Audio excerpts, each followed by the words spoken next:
Hello everyone, সবাই কেমন আছেন? আশা করি সবাই অনেক ভালো আছেন। আজকে আমি কথা বলবো টেকনোর নতুন একটি স্মার্টফোন টেকনো ক্যামন 19 নিউ এই স্মার্টফোনটি নিয়ে। এই ফোনটি বাংলাদেশ মার্কেটে 6GB 128GB ভেরিয়েন্টে লঞ্চ করা হয়েছে, যার দাম রাখা হয়েছে 18,490 টাকা।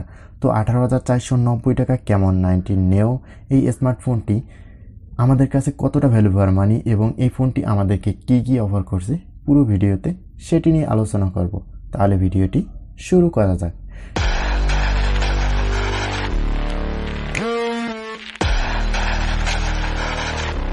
টেকনো ক্যামন 90 এই স্মার্টফোনটি তিনটি কালার ভেরিয়েন্টে লঞ্চ করা হয়েছে: আইকো ব্ল্যাক, আইস মিরর এবং ড্রিমলাইট গ্রিন। এই ফোনটির ওয়েট 200 গ্রাম এবং থিকনেস 8.95 mm। ফোনটির ব্যাক এবং ফ্রেম প্লাস্টিক বিল্ডের তৈরি। ফোনটিতে থাকছে না কোনো প্রোটেকশন এবং আইপিএক্স রেজিস্ট্যান্স।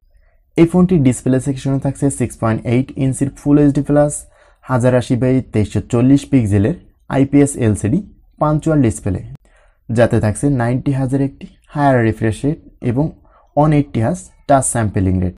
ফোনটির পিক্সেল ডেনসিটি থাকছে 403 ppi এবং অ্যাসপেক্ট রেশিও হিসেবে থাকবে 90.5:9।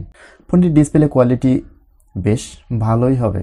ফোনটির থাকছে 90Hz রিফ্রেশ রেট এবং পাঞ্চুয়াল ডিসপ্লে থাকায় ডিসপ্লে কোয়ালিটি, ব্রাইটনেস বেশ সুন্দর মনে হয়েছে আমার কাছে। এরপরে আসি ফোনটির পারফরমেন্স সেকশনে।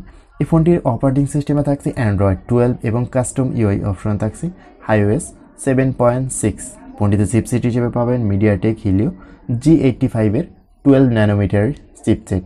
ফোনটিতে সিপিইউ হিসেবে থাকছে 2.0 GHz অক্টোকোর এবং ফোনটিতে জিপিইউ হিসেবে থাকছে মালিজি 52 MC2।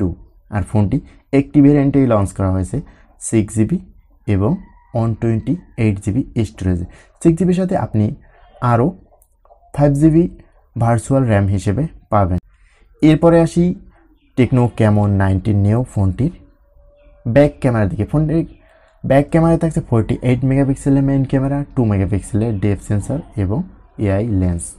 ফোনটির একটি ক্যামেরাই বেশ ভালো, 48 মেগাপিক্সেল সাথে যে ক্যামেরা ততটা কাজের নয়, মোটামুটি চালিয়ে নেওয়ার মতো বেশ ক্যামেরা পাবেন এই ফোনটিতে। এই ফোনটির ব্যাক ক্যামেরা দিয়ে ভিডিও রেকর্ড করতে পারবেন 1080p 30fps রেজুলেশনে।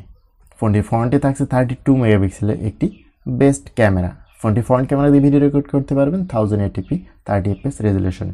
তবে ফোনটিতে ব্যাক ক্যামেরায় 4K রেজুলেশনে ভিডিও থাকা প্রয়োজন ছিল। এরপরে ফোনটির পোর্টস এবং বাটনে বেশ ঠিকঠাকই সব কিছু থাকছে। সাউন্ড কোয়ালিটি বেশ ভালোই মনে হয়েছে আমার কাছে।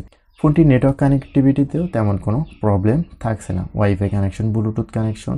এরপরে আসি ফোনটির ব্যাটারি সেকশনে। ফোনটিতে ব্যবহার করা হয়েছে 5000 mAh এর একটি বিগ ব্যাটারি, যাতে থাকছে 18 ওয়াটের ফাস্ট চার্জার।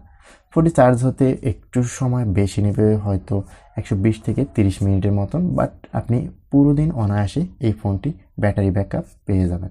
ফোনটিতে ফিঙ্গারপ্রিন্ট সেন্সর হিসেবে থাকছে সাইড মাউন্টেড ফিঙ্গারপ্রিন্ট এবং অ্যাভারেজে যে ফোনগুলোতে সিকিউরিটি সিস্টেম থাকে ওগুলো সবই পাবেন এই ফোনটিতে। তো আজকের ভিডিওটি এই পর্যন্তই। কথা হবে নেক্সট কোনো ভিডিওতে। ততক্ষণ পর্যন্ত ভালো থাকবেন, সুস্থ থাকবেন। আল্লাহ হাফেজ।